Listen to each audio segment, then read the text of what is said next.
Hi guys, how you doing? My name is Reno with coolchords.com, and today section we're going to be working over More Than Words by Extreme.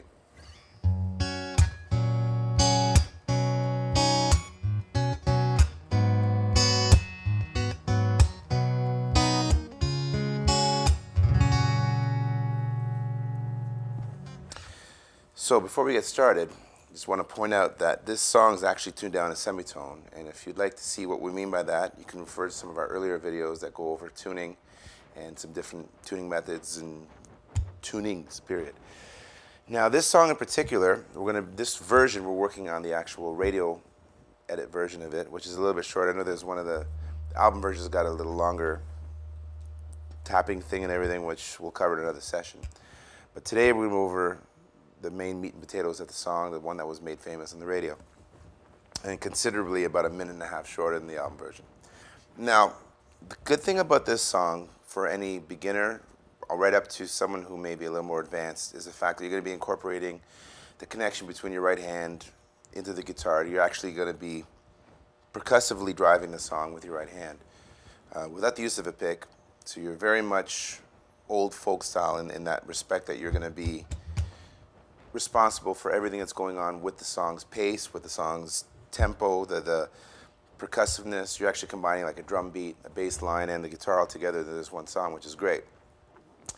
Now, we're going to start with the left hand here, because a lot of people, when they listen to the song, they think there's a lot more going on, but conveniently everything is well within one another, chord-wise, and it's not going to be jumping around too much. We're generally going to be staying right within these 3 frets right here for almost everything, save for one part.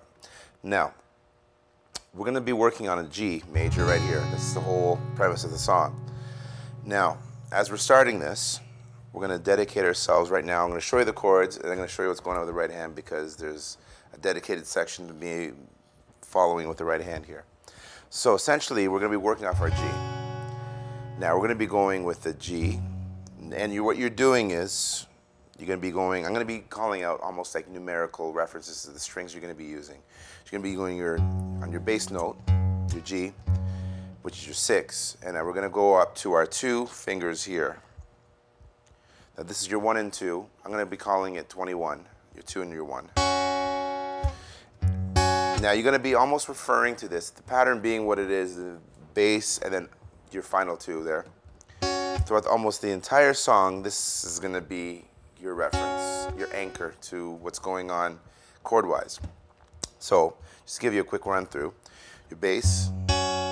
Now, we're not moving away from this G. We're actually going to be pulling into the B note of your G. So, theoretically, you could actually leave your finger down, although you let it go for a little more articulation, getting prepared to go in for your next chord. But it'd be G, there's the B, and now we're going to go right by moving everything into your C. Now, C9, G9, we're actually going to anchor these 2. Now just a little movement up. So that in itself is the 2 chords you're using for that one little spot. Now we move this one up, but for like I said, this is going to be the reference point for everything you're going to about to do in this whole little. Now this is the intro of the song we're working with, but also coincides with the verses and the re-intro of the song, which is the most recognizable of the entire song. Now this is that C, except you're lifting up your baby finger on this one.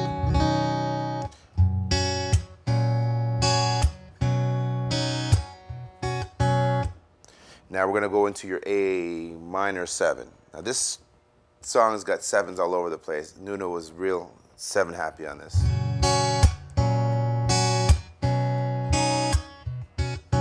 Now we're going to shift these 2 fingers, they're almost into their position to go into that A minor 7. As you see, we go right there. Now we're lifting this one up here. So once again.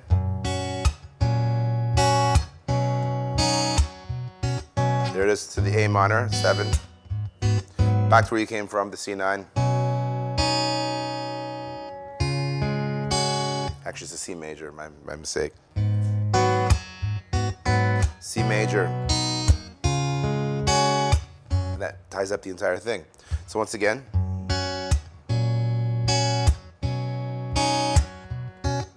A minor 7, C major, to your regular D major. And then that's going to tie the entire thing up to bring you right back to the intro.